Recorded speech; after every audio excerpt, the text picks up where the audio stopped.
everyone. Alan Del Monte here, and today we're going to have some fun. People have been saying to me, when are you going to tell us about the time you were in New York City and you were with the mafia and all that stuff? Today's the day. We're going to do it. And I'm going to take that and bring it in with the message that we have today, which is the amazing love of God. The amazing love of God. And what God has done for me, especially at my time in New York. So let's dig right in and let's get going. Now, before I go into my life in New York City and all that, I'd like to ask you a question, okay? When you look at Baltimore, Chicago is horrific. New York City, LA, Detroit, and some of the other places, Portland, Seattle, every one of these hot spots, not for pandemic, but for people getting killed, people destroying property, people rioting and hurting. I just heard the other day that 5 police officers have been blinded by these peaceful protesters. Let me ask you something. You make the decision yourself. I'm not going to make it for you, okay? I'm telling you right now, when you look at those cities, are they blue or are they not? Are they left or are they not? You know what? And then you go to God and you say, God, is this right? And pray to God, and then let Him deal with you, because I am certainly not qualified to do that. And now, let me take you to my time in New York City. For the longest time, when I was back in college, a lot of guys from Brooklyn, the Bronx, and Queens in New York City went to the University of Bridgeport, where I went to school and got my degree from. Amazing guys. These guys were exposed me to a whole different mentality, a whole different way of looking at life. I mean, New York people are just absolutely different. And I really kind of gravitated towards them. And then I started doing playing in New York, on weekends and stuff like that. And I just fell in love with the city. I just thought it was so great. And then one time I was in a dormitory with some of the guys, and one of the guys said, like, I'm feeling like a Nathan's hot dog. And I'm going, like, Nathan's? Like, and is that in, like, Coney Island? It was like a Friday afternoon. He said, yeah. I said, okay, well, cool. He said, you want to go? And I go, like, to Nathan's in Coney Island? He said, yeah. So we get in a car from the south end of Bridgeport. We drive to Nathan's. We have a hot dog, and I'm seeing now the boardwalk, and I'm going, this is really something. We get back in the car and we drive back to Bridgeport. That was it. I'm saying, these are the kind of guys I want to be around. This is the kind of life I want to have. And slowly but surely, I got myself to New York City. Well, let me tell you, it was a different world. I had a friend who was really, really getting to be very successful, and he kind of dragged me in. But first, you play the clubs, and it's a whole different world. Now, I didn't know anything about the club, so people tell me, if you want to work in a club, you got to have a manager. So I go and I find a manager, and I go to this after-hours club in Manhattan that is so dark. I mean, your eyes can't focus, and there's these little blue dots, lights in the ceiling, and that's about it. And kind of work your way around. And so I meet this gentleman. And I'm going to call him Tony, but that wasn't his name. Well, anyway, Tony, said to me, yeah, I can get you work, and I can do this, and blah, blah, blah. So, oh, great, And we talked for a little bit, and then, we shake hands. And I said, thanks a whole lot. I said, but don't I have to, sign a contract? And he said, you just did. And I'm thinking, this is a whole new ball game for me. So now, I'm working the city, and all of a sudden, I'm around these gangsters, and I'm around all these people. Because I played the trumpet, one of these guys who's son of a godfather says to me, "Listen, my nephew needs trumpet lessons. Can you give it to him?" I said, "Sure, think about it." So every Wednesday night, I go to their house at Lower Manhattan.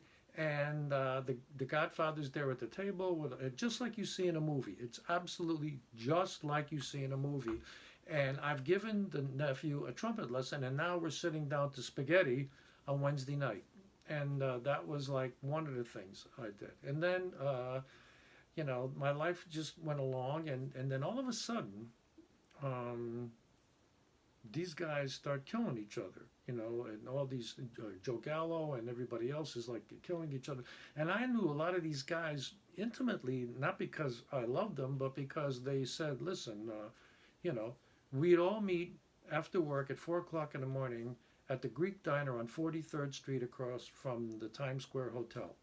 And I would say, like, every once in a while, I'm kind of tired tonight. I don't think I'm going to make it. And they would go, no, don't worry about it. Cheech will pick you up and Cheech will take you there. And we went because we did whatever they want. So we did it. And so now my friend and I, we used to sit with our back against the mirrors because you never knew what was going to happen. I mean, they could just come in and start shooting each other. So that was pretty much, the story for us. And then every one of these groups, gangs, whatever you want to call them, organizations, they had you see Joe Pesci in Goodfellas, everybody had one of these guys that number one was either shorter, thinner, whatever, than all the other guys who were all like really big guys. This guy was the craziest guy of them all, and they all respected him, just like you saw Joe Pesci in, Goodfellas. Well, one night, this other guy, we're going to call him Louis, and my friend had a real funny way about him, and they always thought it was really comical. Well, one night, Louis, my friend said something to him, and then Louis just said, "What did you just say?" And then I'm telling you, you could have hung meat. The whole place went freezing cold. I mean, all these monster big guys all stopped dead in their tracks. The next thing we know is that two guys got a hold of Louis because he's ready to, like, he's screaming and he's blah, blah, blah. And we're like, and they tell us, go sit down and just keep quiet and everything will be all right. And I'm going like, oh, yeah, I can just see how everything's going to be all right here. Well, anyway, we do that. 1 hour later, they come over and say, everything's okay with Louis, everything's great, don't worry about it, it's all taken care of. And I go like, really? And they go like, yeah, yeah. So Louis comes over, and Louis gives us, the sign that everything is okay. And what is this sign? Louis bites your head.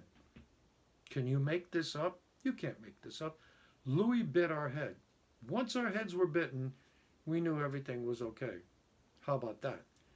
Well, now these guys are all killing each other, and all of a sudden they're all going to trial, the ones that are around, and they're all getting sent up. And then my friend Tony, his lawyer system, listen, you got to just trust me on this because you're going up before this this female judge who just hates you guys, and she's sending everybody up to Attica, and you're getting everything. So Tony says, okay. So what he does is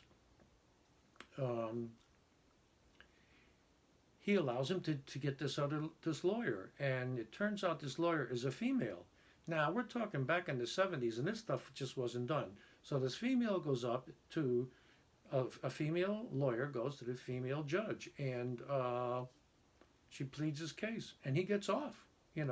He's got to get out. He's got to get out of the mafia, whatever, blah blah blah, and he does. But at this point, that's the end of our relationship with the mafia. Okay, so now a couple years go by, and a friend of mine that I met in Las Vegas, he's putting together a show band. He used to have a show, a show group out there, and he's putting together another one. But he's up in Massachusetts, so we go up.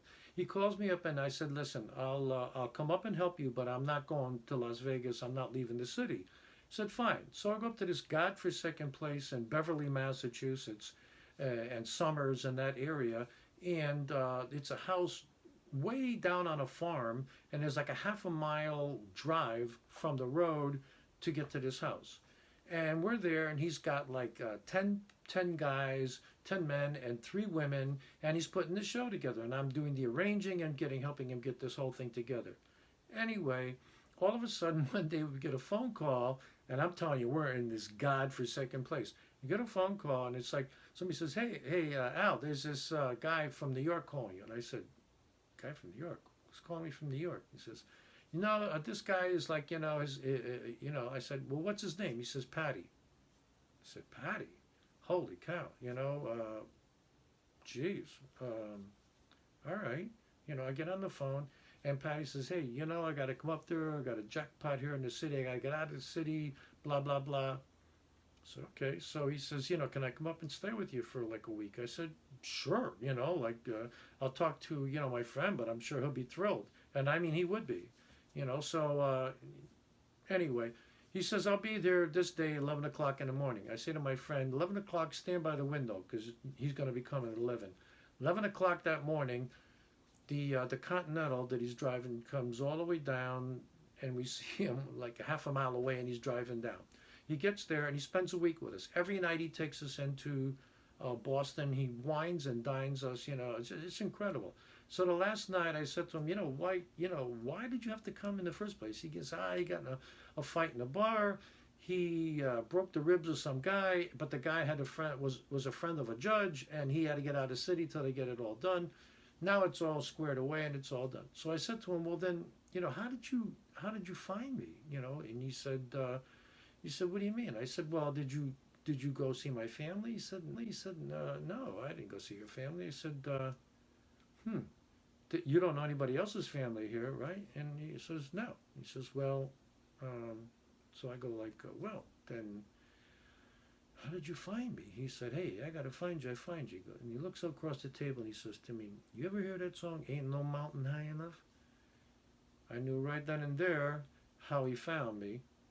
And I knew there that this thing about, witness protection, forget about it. Because if they want to find you, they'll find you. There's no mountain high enough. Anyway, I use that in a book, and I'll do that at another time when I tell you about that book. Okay? So, I'm so glad I could tell you those stories and tell you that, a term a friend of mine likes to use, and I put it in here, is when I went to live in New York City, I was very religious as a kid, but when I went to live in New York City, I took a sabbatical from God. God help us. Anyway, and only the love of God could have pulled me through that 10 years. I mean, what I experienced was absolutely amazing. I have another really couple stories to tell you that pretty amazing, and I want to save that for another time, but I'm telling you right now, the amazing love of God pulled me through everything. Everything.